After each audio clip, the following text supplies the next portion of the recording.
మీ అందరికీ జాతర సందర్భంగా అభిప్రాయంగా అభినందనలు తెలియపరుస్తూ ప్రధానంగా ఈ జాతర ఉద్దేశం ఎందుకు జాతర నిర్వహించబడుతుందని ప్రజలు వివరించడానికే మేము ముందుకు వచ్చాం. ఇప్పుడు జాతీయ సమితి పిలుపు మేరకు ఆగస్టు 6 నుంచి 14 వరకు దేశవ్యాప్తంగా ఈ ప్రచార యాత్ర సాగుతాం, ఈ పాదయాత్ర సాగుతాం. దీని ఉద్దేశం ఏంటంటే నిరుపేదగా కొనసాగుతా ఉన్నారు, పేదరికం పెరిగిపోతుంది. అలాగే గద్దెరెక్కిన తర్వాత ప్రజలు గద్దెరించే పరిస్థితి. అందుకనే ఇలా 12 సంవత్సరాలు అయిపోయింది. బీసీ వాలా, ఛాయ వాలా, రైల్వే స్టేషన్ లో ఛాయ వచ్చినటువంటి నరేంద్ర మోడీ ఇచ్చిన హామీలు ఏమన్నా అమలైనా ఒక్కటే అమలైందా? సంవత్సరం 2 కోట్లు ఉండేవారు బాయ్ నీళ్ళు వచ్చిన నీళ్ళ పన్నీరు నీళ్ళ పూట అయిపోయింది. అలాగే అల్లడపు ఇతర దేశాల్లో దాచుకున్నారు. మరి ఆ డబ్బు తీసుకొచ్చి ప్రతి కుటుంబానికి 10 లక్షలు ఇస్తానే అవి వాటి మాడలేక ఇంకా ఏమి ఇక్కడ మిగిలింది. మన దేశం వ్యవసాయ దేశం అంతా ఇప్పుడు అంతా నాట్ల సీజన్, ఇప్పుడు పనుల సీజన్, వర్షాలు కొద్దిగా మధ్య పడ్డాయి కాబట్టి పనులలో ఉన్నారు. మరి వ్యవసాయం కూడా ఏమైపోయిందంటే 3 సాగునీటి తత్వాలు తెచ్చి ఇది కూడా కార్పొరేట్ పరం చేయడానికి, ఈ భూములన్నీ కూడా కార్పొరేట్ కట్టబెట్టడానికి ఒక కుట్ల ప్రయత్నం చేశారు నరేంద్ర మోడీ గారు. ఆ 3 సాగునీటి చట్టాలను రద్దు చేయడానికి పెద్ద ఎత్తున రైతులు రైతు సంఘాలు ఆందోళన చేసి 750 మంది రైతులు చనిపోయిన తర్వాత అప్పుడు నరేంద్ర మోడీ దేశానికి క్షమాపణ చెప్తున్న రైతులకు చెప్పాడు. అంతేకాకుండా నేను అసలు రైతులకు ఇప్పటికీ మద్దతు చట్టం లేదు, సపోర్ట్ ప్రైస్ లేదు. అంటే మద్దతు ధర చట్టం ఇప్పుడు ఇవాళ గిట్టుబాటు ధరలు కాదు, మద్దతు ధర కూడా లేదు. ఏదో మద్దతు ధరని ప్రభుత్వాలు ప్రకటిస్తుంది తప్ప దీన్ని శాస్త్రీయంగా లెక్కలు వేసి ఈ మద్దతు ధర ఇగో ఇంత ఖర్చు అవుతుంది, ఇంత రైతు పంటకు ఎకరానికి దిగాల, ఒక క్వింటాల్కి దిగాలని చెప్పే పరిస్థితి లేదు. అందుకనే సపోర్ట్ ప్రైస్ ఇస్తాను హామీ ఇచ్చి నరేంద్ర మోడీ హామీ నిలబెట్టుకోలేదు. అంటే ఎక్కడ పోతుందని అర్థం.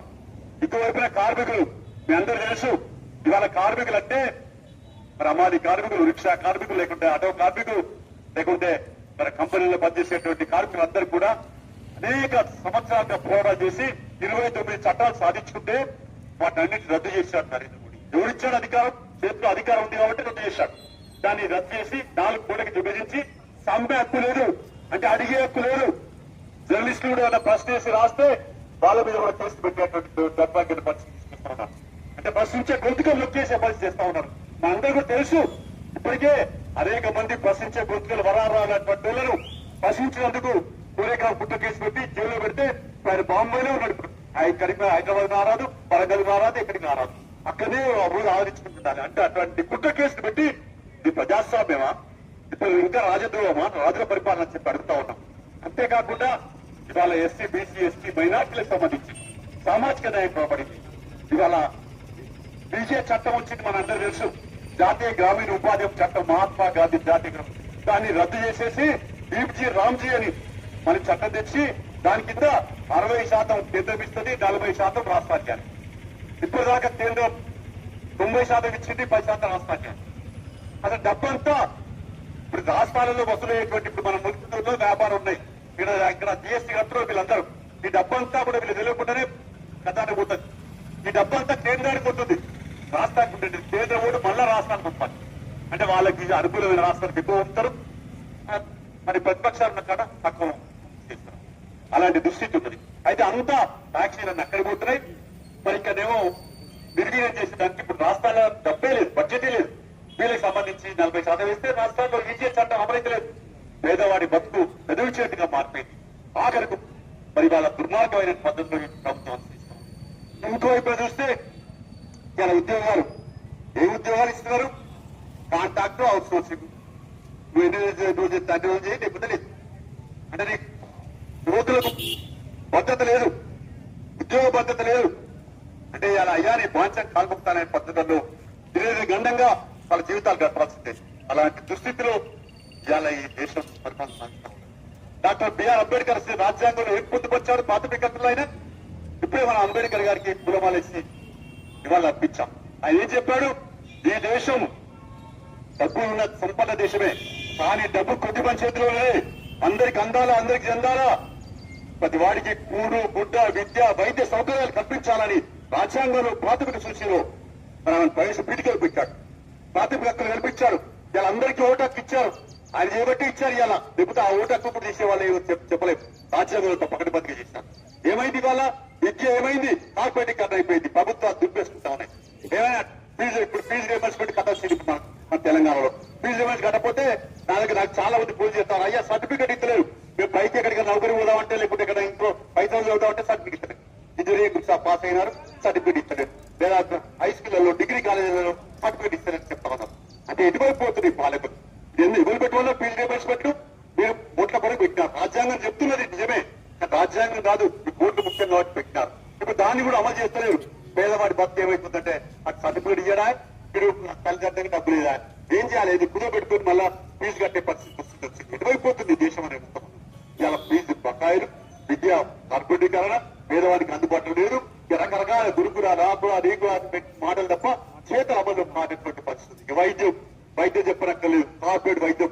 నేను ఇక్కడే మీ మండలానికి సంబంధించిన మంచాల రమాదేవి, ఆమె మందర, ఆమెకు హార్ట్ స్ట్రోక్స్ వచ్చి 2 స్టంట్లు వేసినారు. ఆరోగ్యశ్రీకి దగ్గర ఇంకో 2 ఇతరే బతుకుతాయి. 2 ఏమంటున్నారు? అప్పుడు ఏం చేయాలి? మన దగ్గర దృష్టికి వస్తే మేము వెంటనే మరి ఆదర్శ శ్రీనివాస్ ఫోన్ చేస్తే, కనెక్షన్ ఫోన్ చేస్తే మేము మాట్లాడి చెప్పి ఇప్పుడు దాని ఆరోగ్యశ్రీ కింద 5 రూపాయలు చేస్తాం. అంటే ఎటువైపోతుంది? ఎవరో మాట్లాడాలి అంటే ఆరోగ్యశ్రీ అంటే అన్ని మొత్తం చేరా, ఇంకా ఎక్కడ వ్యవస్థ ఉన్నది అని చెప్పి అడుగుతాం. అంటే వైద్యం అందుబాటు లేదు, విద్య అందుబాటు లేదు, ఉపాధి అవకాశాలు లేవు, ఏమి లేవు. ఇంకా దాడులు మీ అందరూ తెలుసు, దాడులు ఎంత అడ్డగొని వెళ్ళిపోతున్నాయో మీకు తెలుస్తలేదు. మంచి విధంగా ఎట్లా అయిపోయింది, ఇతర వస్తువులు ఎట్లా పెరిగిపోయింది. ఆఖరి మీరు చూస్తున్నారు కదా, ఇలా డీజిల్ వాడకం, పెట్రోల్ వాడకం ఎక్కువైపోయింది. పెట్రోల్, డీజిల్ ధరలు రోజు రోజు పెరుగుతున్న పరిస్థితి వచ్చింది. గ్యాస్ సిలిండర్ ధర 1200, 1400 పెరిగిపోతే, ఇంకా వాణిజ్య పైకి అడ్డుగూరుగా 4,000 వరకు పెరిగిపోతే, ఇంకా సామాన్యుడు ఎక్కడ కొనుగోలు చేసుకుంటాడు, ఎక్కడ బతుకుతాడు, ఎట్లా భార్య పిల్లలు దాచుకుంటాడు, ఎట్లా ఆయన ముందుకు పోతాడు అనే విషయం. ఇక ఇల్లు, పక్కా ఇల్లు, అందరికి ఇల్లు కట్టాలని ఎప్పుడూ చెప్పిన రాజ్యాంగం. ఏమి ఇల్లేవి ఇప్పుడు అడుకోవాలి. ఇంద్రమ్మ ఇల్లు ఇప్పుడు తెలంగాణలో కాంగ్రెస్ ప్రభుత్వం మళ్ళీ గత కేసీఆర్ డబుల్ బెడ్రూమ్ ఎవరికి అందలేదు, చెందలేదు. ఇంద్రమ్మ ఇల్లు 20,000 వచ్చేసి పరిస్థితి. అసలు పేదవాడికి అందరికి 60,000 వాళ్ళకి ఎందుకు ఇయ్యారు ఇంద్రమ్మ ఇల్లు? ఎందుకు ఇయ్యారు? మీరు డబ్బులు ₹1,00,00,000 దుర్వినియోగం అయితలేవా? మీరు అన్ని రూపాయలు చేతలేరా? ఎక్కడ పరిపాలనలు?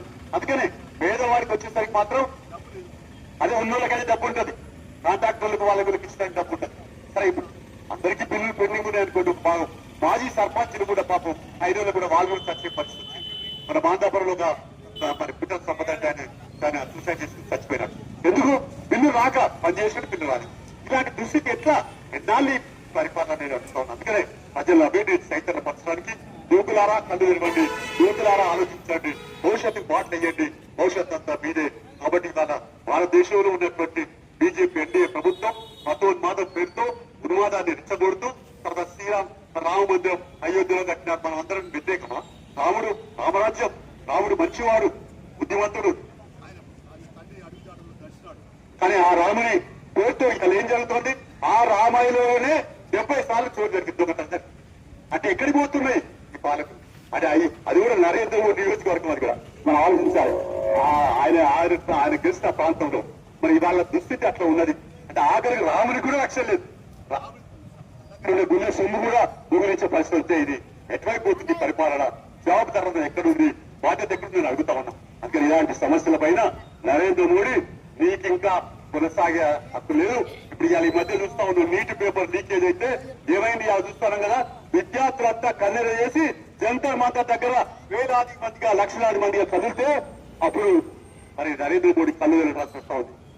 అనేక మంది విద్యార్థులు సూసైడ్ చేసుకున్నారు, చనిపోయినారు. ఇప్పుడు వాళ్ళందరి మీద కేసులు పెట్టి చేస్తారు. నేను క్షమిస్తా ఉన్నాను, నన్ను తిట్టినారు, నా భార్య తిట్టినారు, నా తల్లి తిట్టినారు, నన్ను తిట్టినారు అని ఆయన ఉలుగుతా ఉన్నాడు. ఆయన ఫీల్ అవుతా ఉన్నాడు. కానీ మరి ప్రజల బతుకులేది. నువ్వు ప్రధానమంత్రి కావచ్చు, నువ్వు ఒక మనిషి, నీకు ఒకటే ఒకటి ఉంది, మిగతా వాళ్ళకి ఒకటే ఒకటి ఉంది. కానీ వీళ్ళు మనుషులు కాదా? వీళ్ళ పరిస్థితి ఏంది?